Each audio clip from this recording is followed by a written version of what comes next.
We are coming on the air with breaking news. We want to take you to Capitol Hill, where Secretary of State Marco Rubio was just speaking, and now Secretary of Defense or Secretary of War Pete Hegseth is speaking as they announce a three-step plan, they're calling it, for Venezuela. Let's listen in. Two quick things, okay? Number one, because we have to go, because we got to brief the House, and if we don't and they're pissed at us, you guys better defend us. That was because we were talking to you. I would make one more point, and it's a very interesting point. One of those ships that was seized that had oil in the Caribbean, you know what the interim authorities are asking for in Venezuela? They want that oil that was seized to be part of this deal. They understand that the only way they can move oil and generate revenue and not have economic collapse is if they cooperate and work with the United States, and that's what we see are going to happen. We got to go talk to the House, guys. I apologize. Will you testify publicly? Is it a challenge to Vladimir Putin? That was a Russian-flagged tanker. Give me strength. Thank you very much. We're going to go to the White House briefing in just a moment. For there, again, you were listening on Capitol Hill. We had Secretary of Defense as well as the Secretary of State briefing on Venezuela. We caught just a little bit of them speaking with reporters. We're now going to take you to the White House briefing. Right now, they are unveiling new dietary guidelines for Americans. As you can see, RFK Jr. at the podium. Let's listen in. Goes to chronic disease. These incentives raise healthcare costs and undermine health. This must change. A new framework centers on protein and healthy fats, vegetables, fruits, and whole grains. And you can see the food pyramid here.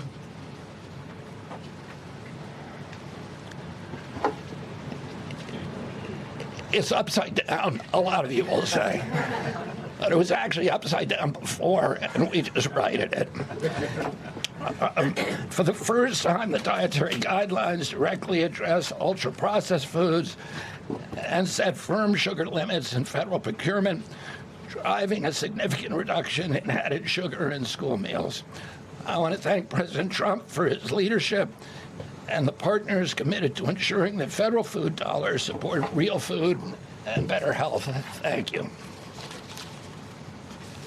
And I want to introduce my partner and friend, Brooke Rollins, who is an extraordinary collaborator on this. Thank you. Well, good morning, everyone. Happy New Year. What a honor to be here. I think this is Caroline's first press conference back, and what a great way to start the new year, 2026. I want to thank Secretary Kennedy. Your commitment to the well-being of Americans is such a blessing to this nation. We have been working on these new dietary guidelines really since almost day one. Bobby and I were voted on the same day and sworn in on the same day. So I think the partnership from minute one has been real and extraordinary. As Secretary Kennedy mentioned, America is in the middle of the worst chronic health crisis in our nation's history. Over 40% of the roughly 73 million children in the United States have at least one chronic health condition, and nearly 90% of healthcare spending goes toward treating people with chronic disease. Secretary Kennedy mentioned that, but it is really important to keep underscoring that fact. This crisis is unacceptable. It prevents Americans from living healthy and happy lives. And for decades under both Republicans and Democrats, federal incentives have promoted low-quality, highly processed foods and pharmaceutical interventions instead of prevention. As a result, nutrient-dense whole foods grown by America's farmers and ranchers have been increasingly displaced. The Trump administration is acutely aware of this danger, and today this announcement is making a major step in doing something about it. Thankfully, the solution is simple and should be non-controversial. Eat real food. This is the main message of the new Dietary Guidelines for Americans 2025 to 2030, which encourage households and schools to prioritize whole, nutrient-dense foods. That means more protein, more dairy, more healthy fats, more whole grains, more fruits and vegetables, whether they are fresh, frozen, canned, or dried. We are finally putting real food back at the center of the American diet. Real food that nourishes the body, restores health, fuels energy, and builds strength. This pivot also leans into the abundant, affordable, and healthy food supply already available from America's incredible farmers and ranchers. By making milk, raising cattle, and growing wholesome fruits, vegetables, and grains, they hold the key to solving our national health crisis. And President Trump is mobilizing government to ensure families across America have greater access to these healthy foods. In the past 12 months, inflation has slowed and wages have risen for the first time in 5 years. Under President Trump's leadership, prices for everyday staples are declining, and more help is on the way. Recent data show that fruits, vegetables, dairy, and proteins, including eggs, pork, and ground beef, are becoming even more affordable every day for our American people. American households enjoy the most affordable and abundant food in the world, and today's release only reinforces that reality. A healthy meal is within reach for all American families. These new dietary guidelines are a framework which is meant to be customized to meet the needs, the preferences, and the financial status of all American families. For example, a meal including such items as pork, or eggs, or whole milk, or cheese, tomatoes, other fresh and frozen fruits and vegetables, whole grain bread, corn tortilla can cost today right around $3 for that meal. $3.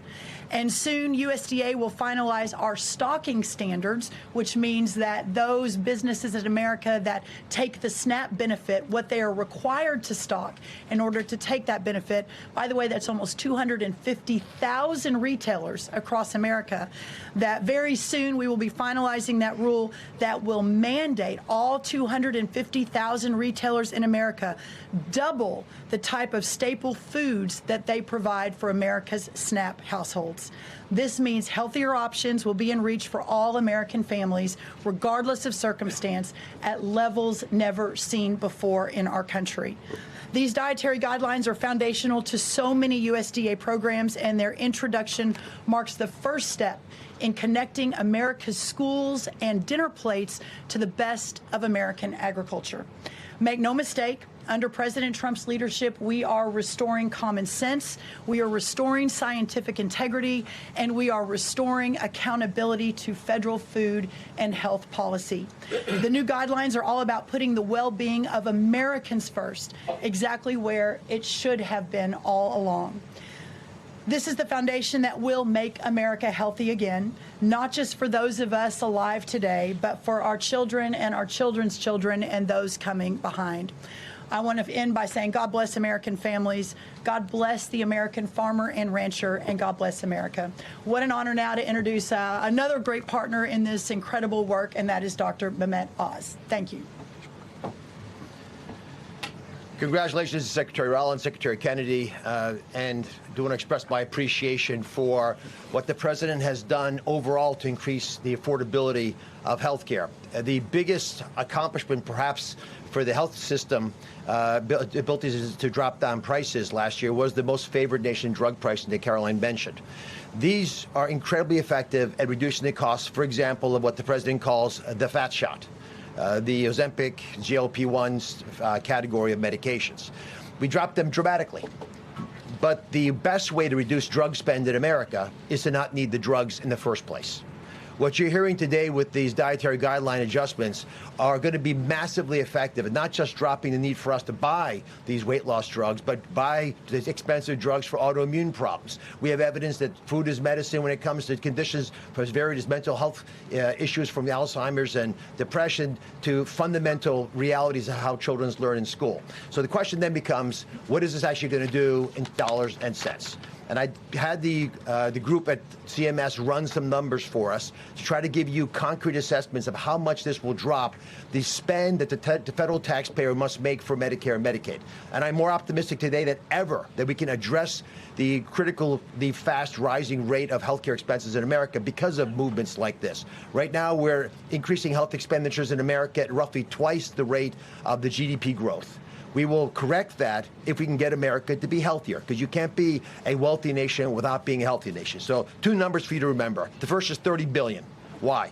30% of healthcare costs are directly attributable to obesity. I'm not talking about indirect associated expenses, which are also present, but a very conservative number, 30%, are directly attributed to obesity. That's about $300 billion a year for just Medicare, If we were to affect obesity by 10%, which is an incredibly conservative and justifiable assumption that has been borne out in evidence-based dietary experiments and trials, just that alone is $30 billion, a reduction of expenses for Medicare rather. That's also obviously correlated with Medicaid reduction in spending. In Medicaid, it's a different opportunity because in Medicaid, we educate children. 53% of children in America are covered by Medicaid or CHIP. And we have programs to teach kids and their parents what to eat, and how to make these dietary guidelines that Secretary Rollins, Secretary Kennedy have crafted with the teams into practice. It will dramatically change the natural history of how children are able to participate in life. But let me give you one last number. If we're able to get the average American who today You've been listening to a White House press briefing as they unveil new dietary guidelines for Americans. And we are going to continue to listen into this, including when questions are expected to open to more broad topics. But we do want to go back to those comments from just a moment ago. If you were with us, we were trying to play for you from Secretary of State Marco Rubio on a plan for Venezuela. We'll have Monica Alba join us in just a moment on this. But let's listen into the Secretary first. Well, there's a lot of operational details that can't be discussed publicly, obviously, for obvious reasons. So as we move forward, we'll describe our process, which is a threefold process in Venezuela. I've described it to them now. Step one is the stabilization of the country. We don't want it descending into chaos. Part of that stabilization, and the reason why we understand and believe that we have the strongest leverage possible, is our quarantine. As you've seen today, 2 more ships were seized. We are in the midst right now and, in fact, about to execute on a deal to take all the oil. They have oil that is stuck in Venezuela. They can't move it because of our quarantine and because it's sanctioned. We are going to take between 30 and 50 million barrels of oil. We're going to sell it in the marketplace at market rates, not at the discounts Venezuela was getting. That money will then be handled in such a way that we will control how it is dispersed in a way that benefits the Venezuelan people, not corruption, not the regime. So we have a lot of leverage to move on the stabilization front. The second phase will be a phase that we call recovery, and that is ensuring that American, Western, and other companies have access to the Venezuelan market in a way that's fair. Also, at the same time, begin to create the process of reconciliation nationally within Venezuela so that the opposition forces can be amnestied and released and from prisons or brought back to the country and begin to rebuild civil society. And then the third phase, of course, will be one of transition. Some of this will overlap. I've described this to them in great detail. We'll have more detail in the days to follow. But we feel like we're moving forward here in a very positive way. Let's go ahead and bring Monica Alba in on those comments. Again, Secretary of State Marco Rubio laying out a plan for Venezuela. He says it's a 3-step plan. You just heard there's stabilization, recovery, and then transition. Obviously, there are quite a few questions about exactly how that works and more details are needed. But Monica, what do we know at this point? Yeah, I think it's really interesting, Savannah. A couple of points there. Of course, we have this ongoing operation. You saw Secretary Rubio reference that to seize these additional sanctioned oil tankers that have a lot of questions raised about them in terms of where they were headed and the fact that Russia seemed to be trying to at least move or take over and operate one of them. And that is why the U.S. forces and the Coast Guard made this decision to be sure that the U.S. could reclaim it and then figure out what is going to happen with it next. So that's one piece of this that's ongoing today and new and important and relevant. And then you have the president's announcement from overnight that essentially more than somewhere between 30 and 50 million barrels of oil are going to be taken from Venezuela and sold at market value. And that is something that is going to be operated by the United States. And we're told today from a senior administration official, and this is sort of what Secretary Rubio was talking about, that process is apparently going to begin immediately and then continue indefinitely. And in order for that to happen, the U.S. is going to, according to a senior administration official, selectively roll back some sanctions on Venezuela in order to do this and in order to pursue that. So you have Secretary Rubio here talking about these plans, talking certainly about what could happen next. But there are still some overarching and larger questions, Savannah, about the timeline for all of this and who really is going to be directing and involved in executing some of this. Remember, it's been President Trump who said to our own Kristen Welker that he says he's in charge of all of this and he's going to be dictating it. Secretary Rubio, for his part, had said really it's the U.S. that's determining the policy, but not necessarily running the country of Venezuela. But you do have a continued touting of the military operation from over the weekend that captured Nicolas Maduro and his wife from both Secretary Rubio and the Defense Secretary Pete Hegseth, who was appearing alongside him, as of course the two of them were briefing lawmakers, many of whom, both Democrats and Republicans, have pressed for more information, have asked the administration to share more details about some of those decisions and about what could happen next if there could be more military action in Venezuela, and the larger question, too, of whether that would require congressional approval, which is not something at this point that the Trump administration or that the president has requested formally. Savannah. Right. Monica Alba from the White House for us. Thank you very much. Let's bring in NBC News Chief Capitol Hill correspondent Ryan Nobles. Ryan, I know a big question that has been put to the president, to the White House, to this administration, many of these questions coming from lawmakers, is this sort of idea of oil being part of the motivation for this entire thing, rather than the stated, charges, for example, that the deposed leader of Venezuela is facing on drug charges. This oil has really become a bigger piece of it. I think obviously the stabilization piece of this being described as one that just means being able to sort of seize that oil and the money that it's going to create. But even the recovery phase, step 2 there, he's saying, is the chance for American companies to come in and get access to these oil reserves. What do lawmakers make of this? Well, first off, Savannah, I think it's pretty clear that this is the most we've heard from the administration about the motivation, about the current situation, and about what their plans are going forward. And regardless of the reason that they went into Venezuela, or at least the reasons they're giving, it's clear that oil is going to become a big part of the exit strategy and the long-term stability of Venezuela. And the Republicans that we heard from, who came from this briefing and were given this plan, gave it the thumbs up. They think this is a good idea. They believe that using the oil as a leverage point for the current Venezuelan leadership, which is essentially just the same regime without Maduro at the top, will force them to abide by what the United States would like to see for the country moving forward. And so there's this kind of integral, or this kind of current status of where they'll be able to use the oil and that leverage point to then get to a point where the government is stable and then perhaps hold elections. But then if you're able to create a stable Venezuela, and that is, of course, a big if, then that opens the door to allow U.S. oil companies and energy companies to go into the country and take advantage of their plentiful reserves. Now, what we're hearing from Democrats is that they are very concerned about the if, that a lot of stuff has to happen between where things are now to get to that place where you have a stable, potentially thriving democracy in Venezuela that U.S. oil companies are going to be able to take advantage of, and that the question is that the United States has tried some version of this over the past 30 to 40 years in places like Iraq and Afghanistan, and it has failed dramatically. So Democrats still don't feel that they've been given enough insight into what this process is going to look like. And the other thing that Democrats really hammered home in their remarks right after, and it was a pretty remarkable in-the-moment split screen, Savannah, because we had the Senate Minority Leader Chuck Schumer and Senator Tim Kaine standing at the microphones, and waiting behind them were the Secretary of Defense and the Secretary of State, Pete Hegseth and Marco Rubio.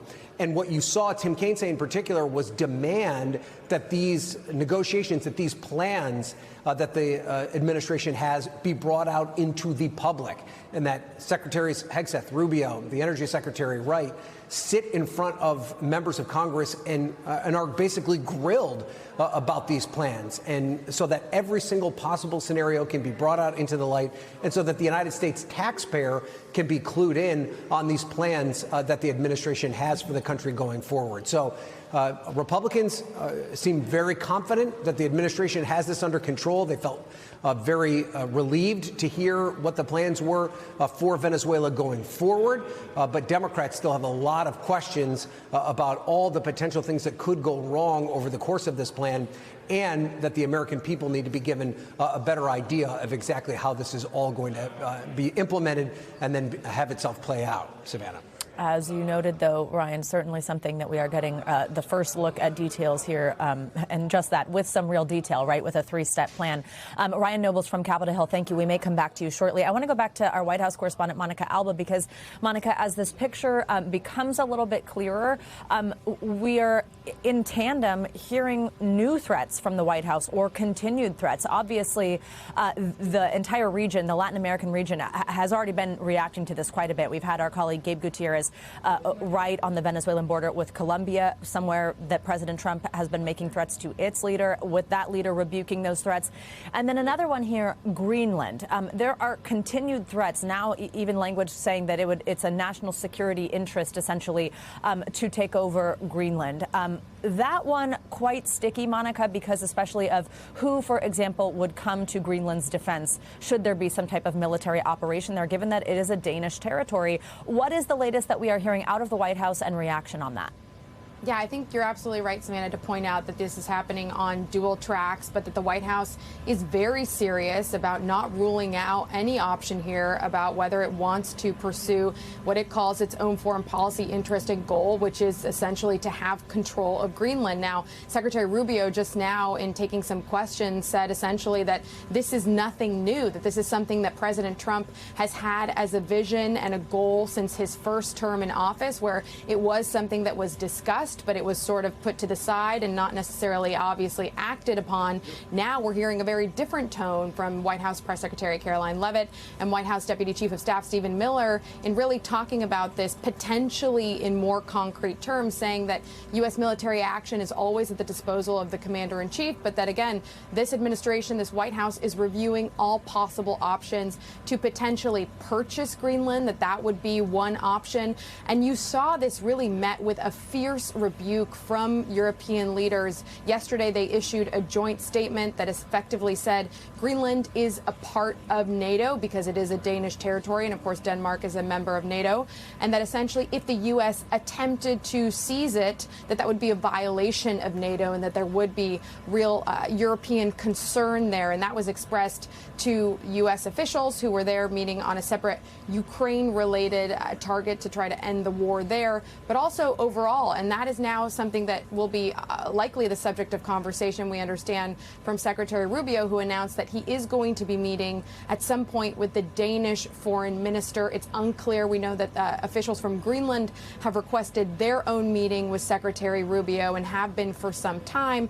But we know that those conversations are likely, of course, to focus on this. And again, the White House saying that the president, this is something that he could do. They're not necessarily saying that he will do it, but it just really speaks to this expansion of the president, his desire to acquire more territories that he believes, again, are strategically important to the United States, but it's really being met, again, with worldwide concern. And Monica, if I could ask you to explain that to our viewers, because maybe if someone's following the news, watching our coverage recently, you think, okay, well, Nicolas Maduro was a dictator who was not even recognized by the United States as the legitimate leader of a country like Venezuela. There are these drug charges they're bringing forward. Okay, maybe I can follow that. Why is there this intense focus on Greenland? The concern is really about our interests and U.S. interests in the Arctic Circle, and being concerned about potential influence from Russia or from China, and having that ability to be close to that important point geographically, geopolitically, and in terms, of course, of resources, and having that ability. So the U.S. has its own base on Greenland. Remember that just earlier this year, J.D. Vance, the vice president, visited it along with the second lady. And the U.S. under this Trump administration has been, again, quite clear about wanting to keep that strategically close. But we have also, again, had that kind of removed as a priority in terms of seizing it entirely. And that only has started to reemerge in this larger conversation that is meant to be a global message that the president himself delivered, that Secretary Rubio delivered over the weekend from Mar-a-Lago, which is really trying to kind of put world leaders on notice about where the president thinks he can expand his vision for not just America first, but really making the Americas great again when talking about Latin America and that sphere of influence. But when we talk about Greenland, it also has to do, again, with this broader concern about what other adversaries of the United States could do with some kind of control. Again, remember, Greenland is a Danish territory, and the president has sort of overstated the amount of ships, he says, from Russia and China that he says are essentially parked right around there. There's some presence, but he has really, I think, tried to amp that up to try to make this as urgent. And the way that a lot of this also started, notably, Savannah, is, again, it was a post from Stephen Miller's wife, Katie Miller, who worked for the Trump administration in the first term, and in the second term was somebody who was working closely with Elon Musk and with Doge some months ago, but is not any kind of a government employee, who posted an image of Greenland with the American flag over it, essentially, and writing in capital letters, "soon." And that sort of kicked off, again, this conversation. Then Stephen Miller was asked about that on another network and did effectively say that if the U.S. wanted to go after and seize Greenland, that there wouldn't be anybody militarily who would stop them, and saying that he believes that the U.S. does have the right to do that. Now, the White House hasn't explained under what exact legal authority they believe that would happen. And again, on this separate track entirely, there's reporting out there from the Wall Street Journal and the New York Times that Secretary Rubio privately conveyed to lawmakers that the military option is not the one that is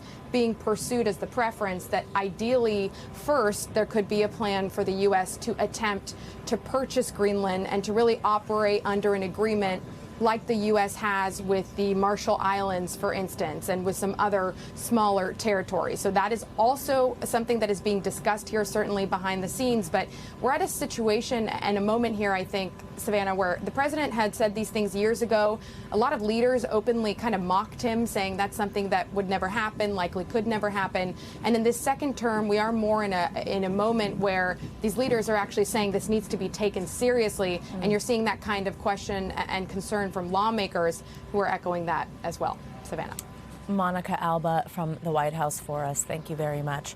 Again, we've been discussing the president, people that work for the president, the Secretary of State, the Secretary of Defense, outlining a 3-step plan for Venezuela, and that leading to lots of conversations about the continued threats to other parts of the world. We do want to take you now back to the White House press briefing. We were there with you just a few moments ago as the administration unveiled new dietary guidelines, but now it is open to questions, beginning with a question on Venezuela for the press secretary. Let's listen in. Incredibly successful military operation, law enforcement operation conducted by our United States military that you all saw and the world witnessed last week. The skill, the might of the United States military and our country under the leadership of this president is on full display to the rest of the world. And let's just set the record straight. There isn't another military in the world who could have pulled off this operation. There is not another president in the world or in our nation's history who had the courage to authorize such a mission. And I think the world has taken notice that America is truly back. With respect to Venezuela, the Trump administration, led by Secretary Rubio, the vice president, and the president's entire national security team, is in close correspondence with the interim authorities in Venezuela. We obviously have maximum leverage over the interim authorities in Venezuela right now, and the president has made it very clear that this is a country within the United States, the Western Hemisphere, close by the United States, that is no longer going to be sending illegal drugs to the United States of America. It's no longer going to be sending and trafficking illegal people and criminal cartels to kill American citizens as they have in the past. And the president is fully deploying his peace through strength foreign policy agenda.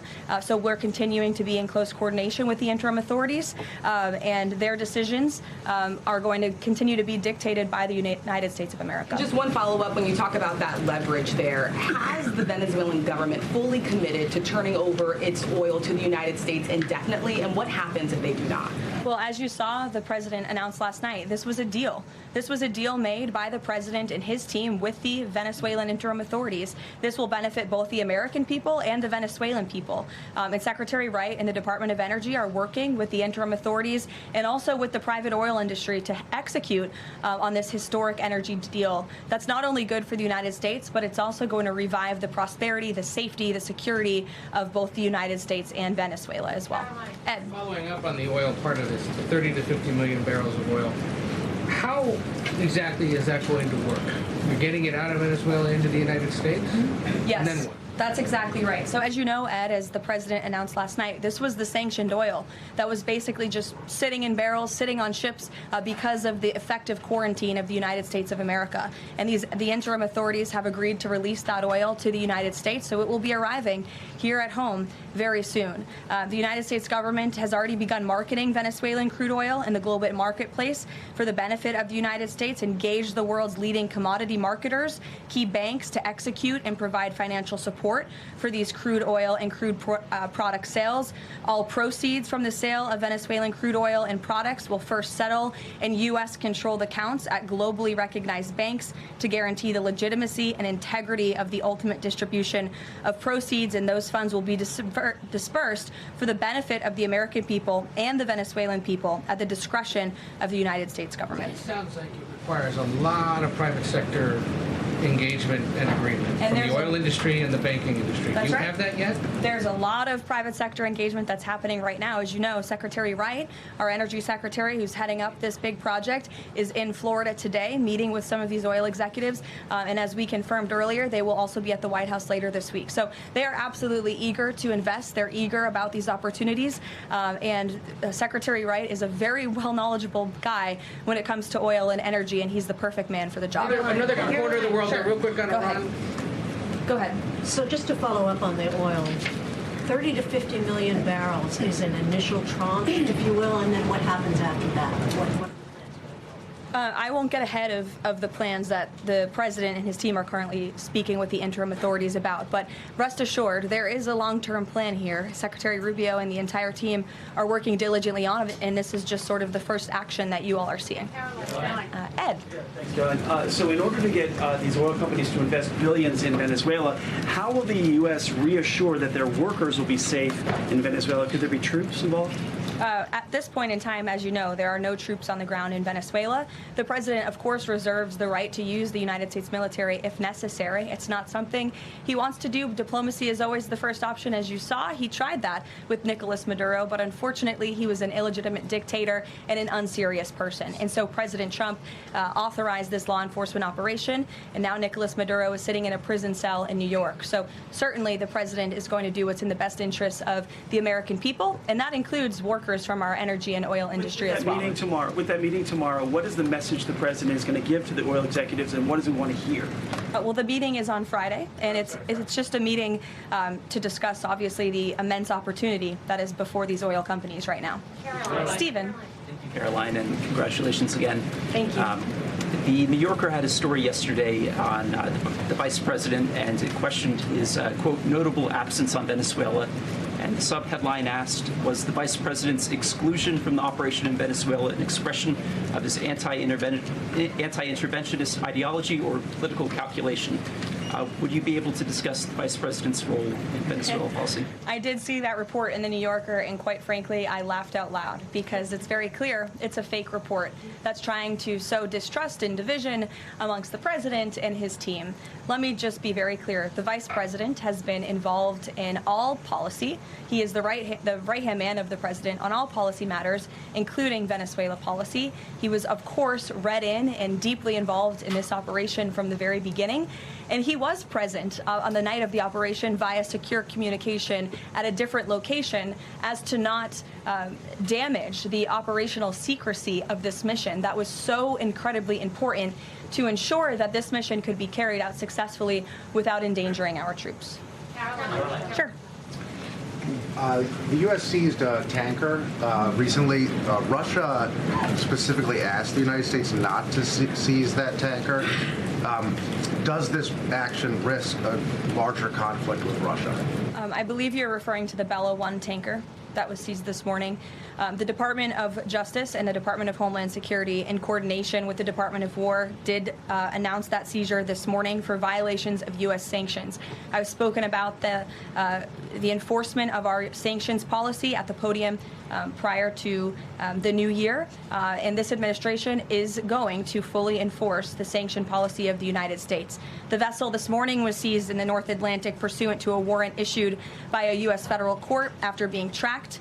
And this was a Venezuelan shadow fleet vessel that has transported sanctioned oil. And the United States of America, under this president, is not going to tolerate that. I would also just add the vessel had a judicial seizure order and the crew, so that means the crew is now subject to prosecution for any applicable violation of federal law, and they will be brought to the United States for such prosecution if necessary. Kelly. Caroline, Happy New Year to you. Thank you. You too. I'd like to talk to you about a couple of things real quickly. The first question about the Venezuelan people. As you know, there's some 8 million Venezuelans here, some of them celebrating in the streets. There are Venezuelans on the ground who are concerned about their safety. What does the Trump administration, what is it doing to actually help people in Venezuela understand that they will be secure throughout this transition? I think the fact that this president actually followed through on the long-held promise of the United States of America, the bipartisan promise to take down the illegitimate Maduro regime, should give assurance to the Venezuelan people and also Venezuelan Americans who fled this communist regime for a better life here at home, that this is a president who is serious about taking down illegitimate regimes and who is also serious about securing the security of the United States of America, including the Venezuelan American people. And I would just add that this is something that not just Republicans and President Trump have talked about for a very long time, but it is also something that Democrats have advocated for. In 2020, Chuck Schumer said that at the time, President Trump had not brought an end to the Maduro regime. The Maduro regime is more powerful today and more entrenched today than it was when the president began. Now you hear Chuck Schumer out there saying this is reckless. The American people and the Venezuelan people should be in fear. But this is something that Chuck Schumer has long advocated for. Senator Chris Van Hollen, same thing, had said that the United States is going to use its leverage and influence to push for negotiations to transition to the truly elected leader. This was under President Biden. We know Maduro and his cronies don't want to go quietly into the night. The U.S. needs to work to ratchet up the pressure. Now, Senator Holland says it's an illegal act of war to get rid of Nicolas Maduro. So the hypocrisy is really astounding here, and thank you for giving me an opportunity to point it out, Kayla. Sorry. Go ahead. Yes. So there are reports that the administration is demanding that Venezuela cut ties with China, Russia, Iran, and Cuba. Can you confirm? I'm sorry? Reports that the administration has essentially demanded that Venezuela cut ties with China, Russia, Iran, and Cuba. Can you confirm that? Well, those alleged demands were made in a classified briefing by Secretary Rubio, and I know that there's a lot of leaks coming out of these classified briefings, so I'm not going to confirm or deny or get into what the Secretary has said in classified settings to members of Congress. But I think that the administration has made it quite clear to the interim authorities in Venezuela that this is the Western Hemisphere, and American dominance is going to continue under this president. If I could just ask, there have also been reports that the U.S. could potentially buy Greenland as one potential option on the table. What would such an offer look like? Is there anything monetarily you could provide, any details there? Well, that's something that's currently being actively discussed by the president and his national security team. And I would point out that the acquisition of Greenland by the United States is not a new idea. This is something that presidents dating back to the 1800s have said is advantageous for America's national security. The president has been very open and clear with all of you and with the world that he views it in the best interest of the United States to deter Russian and Chinese aggression in the Arctic region. And so that's why his team is currently talking about what a potential purchase would look like. Jackie. Caroline, following up on Greenland, why not rule out taking it by military force?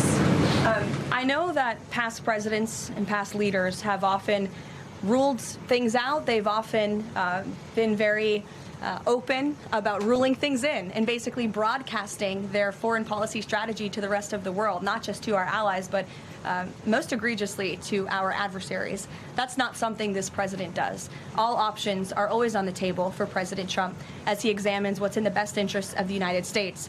But I will just say that the president's first option always has been diplomacy. Again, look at Venezuela.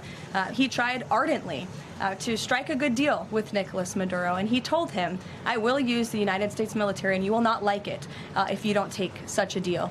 And look at what happened. With respect to Iran, the president said the same thing, right? He tried to have serious interest in a deal with the Iranian regime with respect to their nuclear capabilities. They were not interested, and so Operation Midnight Hammer happened, which was another remarkable military success under the leadership of this commander-in-chief. So the president keeps his options open, but diplomacy is always the first. Very quickly, just one additional follow-up on that. Does the president recognize Denmark's ownership as part of the kingdom? Because there have been some Republican senators questioning, the claim that Denmark has to Greenland. Is the president in that camp with them, questioning the legality of I have not heard him question it personally, but you're welcome to ask him yourself next time you have the chance. Sanctions are being lifted for Venezuela. We got to lift some sanctions to let the oil come in. Can you talk about that just very briefly? Yes. So the U.S. is selectively rolling back sanctions to enable the transport and the sale of Venezuelan crude and oil products to the global markets. Yes. Annie. Thank you. There are some reports from Venezuela that the country's leaders are cracking down on the population, specifically suppressing public expression of support for Maduro's ouster. Is that kind of behavior consistent with what the president wants to see, how the president wants to see the leaders take on the population? It would not be consistent, and I'll let the president's national security team speak further on that. I know they are well aware and tracking. Kelly. Two questions. One, on the seized vessels, the Bella, the Sophia, can you tell us where they're headed, what happens to any existing cargo, and you reference personnel but potentially facing prosecution? That's one thing I'd like to follow on. And then on the Bella. Yes, okay. And on Annie's question, if I could also ask, does the administration believe that the interim regime should release all political dissidents and prisoners and return detained Americans? That's not a question that I've personally spoken about to the president with, so I will let him answer that question. I don't want to make new policy at this podium today with respect to Venezuela. With respect to the two ships that you mentioned, I spoke with you about the Bella 1. There was another vessel this morning, the Sophia, that in coordination with the Department of War, the Department of Homeland Security apprehended it. This is a stateless, sanctioned, dark fleet motor tanker, and this occurred without incident. This vessel was operating in international waters and conducting illicit activities in the Caribbean Sea. The U.S. Coast Guard is escorting the Sophia to the United States for final disposition. To answer your question, Kelly, directly, this was through Operation Southern Spear. The Department of War is unwavering in its mission to crush illicit activity in the Western Hemisphere. And as the president has repeatedly stated, we're going to defend our homeland and restore security and strength across the Americas. Dasha, go. Caroline, thank you and Happy New Year. Thanks, you too. Two questions, one on Venezuela, one on Greenland. You've repeatedly at the podium called the current leadership in Venezuela interim leadership. There are Republicans and Democrats alike that say they want to see elections in Venezuela. The president has said it's too soon to do that right now, but is there a timeline for elections in Venezuela? Is he committed to seeing that this year, for example? You just said the president has answered that question, so I will reiterate what the president has said a few times now to all of you, which is that it's too premature and too early to dictate a timetable for elections in Venezuela right now. Caroline, you just talked to Jackie about diplomacy first, right? The Danes have repeatedly said they are willing to collaborate on all of the concerns that the president has, whether it's more troops, mineral rights, intelligence sharing. Why does the president feel he needs to own Greenland and not and put out the threat of military action when this could be done through diplomacy? Well, who said diplomacy isn't taking place behind the scenes, Dasha? I mean, the president is interested in diplomacy. His national security team is as well. And of course, he's always willing to pick up the phone for everybody and hear out their concerns. But the president is the president of the United States of America, and he's always going to be very clear about what he views as being in our nation's best interest. Reagan. Caroline, I have a question for you on Venezuela, and then I'd love to ask you about Minnesota and Tim Walz. Sure. On Venezuela, I'm wondering, does the administration hope to start sending more Venezuelan migrants back home or have them self-deport if the situation in the country improves? As far as I'm concerned, the policies of the Trump administration and the Department of Homeland Security have not changed. All those illegally present in the country are subject to deportation. And I would just like to add how we got here. The president was very clear on the campaign to the American public, and it's one of the many reasons they resoundingly reelected him back to this office, that he was not only going to crush foreign drug cartels, but that he was not going to stand by and watch as the illegitimate Venezuelan regime was sending illegal criminals and gang members and rapists and murderers to our country, which happened to the tune of thousands under the previous administration and president. And so there could be nothing more America first than this operation that took place last week. And I would just remind all of you in this room that there were innocent Americans like Jocelyn Nungare who lost their lives at the hands of dangerous Venezuelan criminals who were sent here by the Maduro regime. And that has been the president's North Star and guiding principle throughout his entire policy since January 20th. Tim Walz in Minnesota. Does the administration believe that Tim Walz potentially dropped out of the governor's race because he could be under criminal investigation? I don't know if there's a criminal investigation. If there was, I wouldn't be able to comment on it from up here, to be honest with you. But I think Tim Walz probably dropped out of the race because he realizes he no longer has the support of the people of his own state, which is a remarkable downfall considering he was the #2 on the Democrat Party's ticket just about a year ago. When it comes to Minnesota, the fraud that we have seen, the wide scale of fraud, is really remarkable. It's egregious. I would encourage every single journalist in this room to go to Minnesota and to cover it yourselves. As for the Trump administration, we have officials who have been on the ground almost every day. Secretary Noem was there yesterday. Secretary Bessent will be traveling there later this week to talk about the fraud and to do a roundtable on this very topic. And I would just like to leave you with an update. To date, the Department of Justice has charged 98 total defendants in several Medicaid fraud and related case programs. 64 were convicted, and 85 of the 98 charged were of Somali descent. The DOJ has also issued over 1,700 subpoenas, executed over 130 search warrants, and they have now added more attorneys to their office there to absorb the case flow. DHS is on the ground going door to door conducting large-scale criminal and HSI investigations. They have also sent approximately 2,000 agents to Minneapolis to assist with law enforcement and immigration enforcement. As I said, Secretary Noem was on the ground yesterday.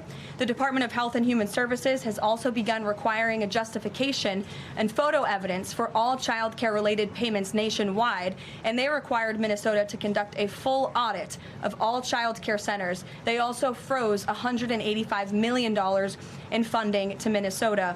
And Dr. Oz, who was just here, also notified Governor Walz they're going to begin auditing Medicaid recipients and deferring payments on claims based on waste, fraud, and abuse.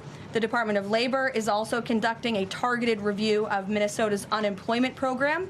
Department of Agriculture requiring Minnesota to conduct recertification for SNAP recipients, and HUD has launched investigations into the public housing. SBA has also suspended nearly 7,000 borrowers amid suspected fraudulent activity. So, with all of that, rest assured this is an all-hands-on-deck effort from the entire administration to get to the bottom of this and to ensure that the ripping off of taxpayers in the state of Minnesota, and it won't just be Minnesota, it'll be any state across this country where fraud has taken place, and we are protecting law-abiding, tax-paying American citizens.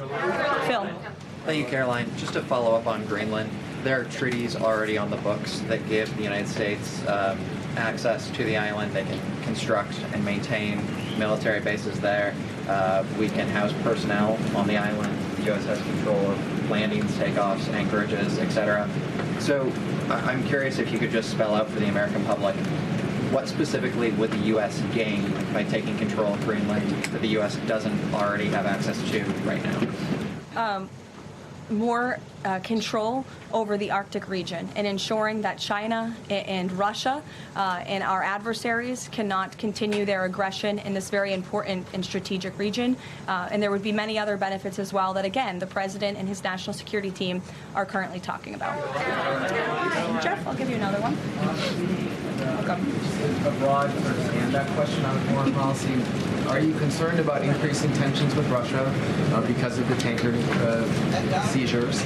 And how how does the U.S. action in Venezuela impact the ongoing relationship with China and the president's relationship with President Xi? I think the president has very open, honest, and good relationships with both President Putin of Russia and also President Xi of China. He has spoken with them numerous times, as you know, since coming to office about a year ago, and I believe that those personal relationships are going to continue. But as for the president and the United States, he's going to enforce our policy that's best for the United States of America. And with respect to these ships seizures, that means enforcing the embargo against all dark fleet vessels that are illegally transporting oil, and only legitimate commerce, to answer your question much earlier, Rachel, determined by the United States is going to be permitted. And that's the policy of this administration, and he's not afraid to implement it. One more stand back. Just one more stand back. I just got the last one. I remember asking the president at the very beginning of his term if he was committed to Article 5 and NATO, and he said yes. Has his stance on NATO or his commitment to NATO changed? Did you see his statement earlier today? He said we will always be there for NATO, even if they are not there for us. And I think that answers your question directly. Yes. Just to follow up on what Jeff was saying there, will the president commit that if any NATO members are attacked, the United States will come to it? Again, the president addressed this directly himself this morning after seeing the coverage from all of you in this room on television, and he made it very clear we're always going to be there for NATO, even if they have not done right by the United States of America. And they have not. They have finally increased their defense spending at the request of this president, but it was only because of this president that they did that. We'll take a couple more. Michael, go ahead. Thank you, Caroline. Happy New Year and congratulations. Thank you. Two questions, You if I may. too. One on healthcare, one on Mexico. On healthcare, the president says he wants Republicans to be flexible on the Hyde Amendment in order to pass healthcare legislation. What is the White House's message to pro-life voters who say federal funding for abortion goes against their values? Well, the president did not change the administration's policy. It was President Trump who signed an executive order protecting the Hyde Amendment. It's the Trump administration that has taken multiple actions on various fronts to ensure that taxpayer dollars are not funding the practice of abortion. What the president was saying yesterday was Republicans, and frankly Democrats too, need to show a little bit more flexibility so we can actually get something done with respect to the issue of health care. Republicans have amazing ideas. The president himself, as we spoke about earlier, has launched this Most Favored Nation drug pricing initiative, has cut good deals with Big Pharma. He wants to see Republicans and Democrats too, if they're willing, codify those executive orders into law so that these good deals can remain and these prices can continue to be lowered long after this president and this deal maker in chief is gone. The president's talked a lot about health savings accounts and giving more money back to the healthcare consumer rather than to these giant insurance companies, and he's been very outspoken and tough on them too, and I think you'll see more and hear more from him directly on that issue. So he wants to see Congress get something done with respect to health care, and that was the point that he was driving home yesterday. Mexico, Caroline. Haley. President Trump says the drug cartels are running Mexico. What action does he need to see Mexico's President Claudia Sheinbaum take to prove that she's in control of that country, in control of those cartels? And does the White House believe she's able to do that without U.S. intervention? Look, I think the president was speaking very candidly and frankly about the reality on the ground in Mexico. Haley. Caroline, Happy New Year. I wanted to ask you about the seized tanker, the Vela. There were reports before this that Russia had sent a submarine to escort it.